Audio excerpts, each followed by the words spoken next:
Hello and welcome back to World Talks on TVP World with me, Ashim Kumar. Now, Georgia and Moldova, two countries with European Union aspirations, which are being blocked by Russian influence. In Georgia, by a pro-Russian government, and in Moldova, by what is claimed to be election rigging by Russian money. Well, what is going on and what do we see as the future path of these two countries as they overlap with the European Union? Well, to discuss this, we're joined by Victor Kipiani. He's chairman of Geocase. Mr. Kipiani, welcome to TVP World and thank you for taking the time. Thank you. Good to be with you. Thank you. Pleasure to be with you too, sir. So let's start with Georgia. Can you lay out what the dynamics are right now in terms of the Georgian ambition to join the European Union? Yes, the layout is quite precarious. It's Russian hybrid warfare is in a very active phase, based on some local support. I have to be very honest with you. We still have to have a proper judgment. What is the penetration of the Russian influence and Russian political mind when it comes to Georgian politics? And an outcome, and regrettable outcome of that influence from outside and from inside is the substantial backsliding in democracy, which is not reflected just in enacting different controversial laws, which runs across the stated spirit of Georgia, stated commitment of Georgia to become member and to open accession talks with EU by fall of this year. But an overall environment in the country, which puts under the serious threat and danger the institutional capacity building, alongside with security, exposes Georgia not just in terms of European context, but in the context of its own capability, statehood and sovereignty. So this is, in a very snapshot, all those negative ingredients which we're facing at this moment when edging towards very critical elections in Georgia. The elections on the 26th of October, I have to remind to our audience, is not just about the power, but it's about the foreign policy objectives, which have to determine the direction of this country and the fate of this country, obviously for several decades to come. Understood. Now, the elections this year coming up, they're very, very important elections for a number of reasons. But we do have a slight fly in the ointment in the sense that we have the Georgian Dream Party, which is not particularly excited about joining the European Union. And it is assumed one of the reasons that they've introduced this foreign agents law, which is, as the EU says, designed to gag political opposition. Are the elections going to be free and fair? Well, it's really difficult to judge at this stage. We are in the process. There are certain dynamics which sends, let's say, the negative signals and negative messages. But we still have to see. And definitely, I'm not in position to prejudge in a complete manner whether the elections would be fair and transparent, because we all agree that the elections are not just the election day, but the whole process. It is good to know that engagement or involvement by different international observers at this point is very extensive. So that gives us a definitive hope that the grave violations and serious violations would not be passed by. It is also important to note that engagement of an overall society and a civic oversight on the ground has been, to the extent I've never witnessed before, at least for the last decade. And the last but not the least point the inflow of a substantial wave of new voters, a generation of new voters.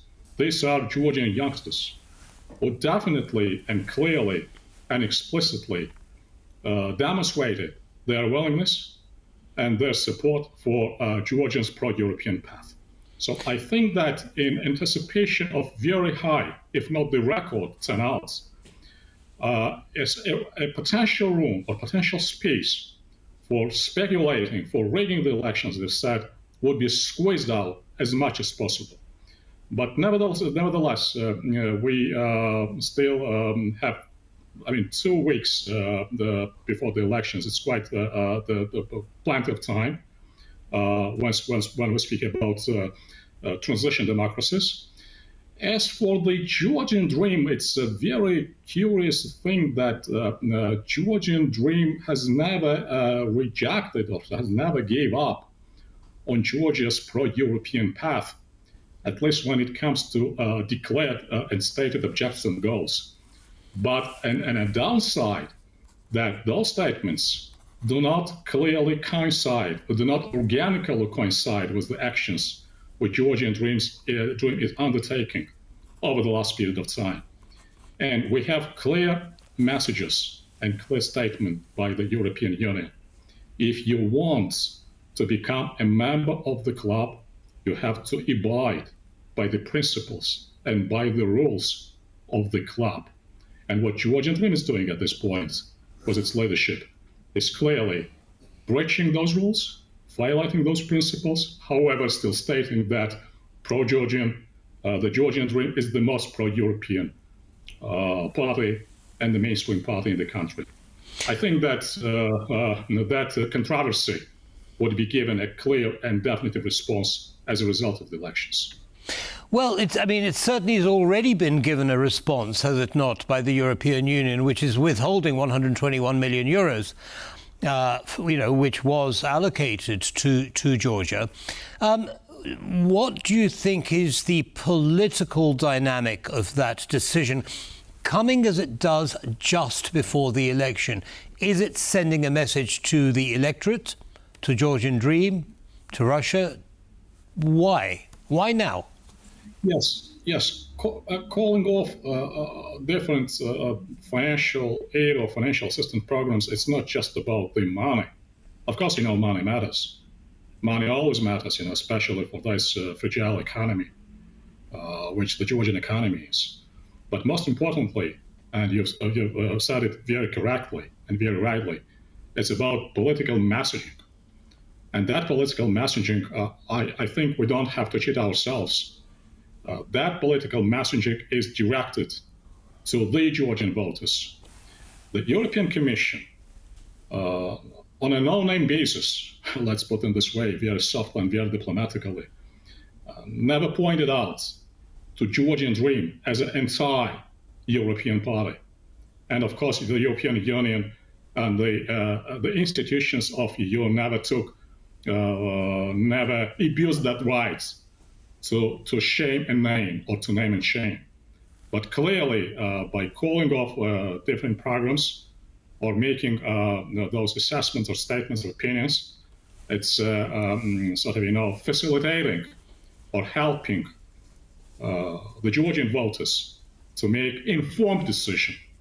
And I think, when we speak about the informed decision, especially when that informed decision has to come into compliance with the Georgia's stated objectives and the European compliance rules, definitely, that facilitation, and I'm not saying interference, because these days we hear many speculations by the ruling party that it's interference by EU, it's interference by foreign parties.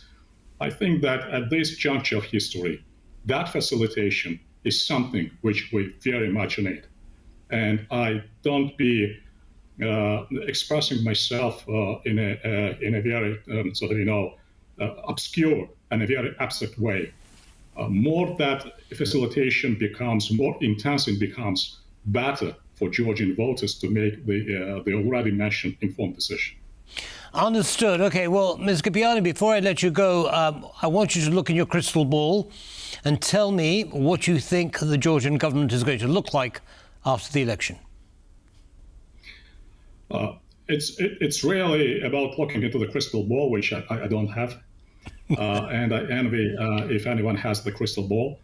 Listen, the most realistic scenario that, and I would take a courage to make such a prediction, that expecting a sweeping victory by Georgian Dream should be ruled out, because the public sentiments and the public feelings on the ground do not tell us, that Georgian Dream would continue ruling the country unilaterally after the elections. But at the same time, it remains to be seen what would be the combination, or what would be the composition of the Georgian opposition to parliaments. However, all in all, what is inevitable, and what I could tell you for sure, that hopefully unilateralism would be ended, and the Georgian political landscape would be facing a next challenge in the Georgian political culture, forming up a coalition government and working and adopting their habits and their culture to the spirit of working within the format of the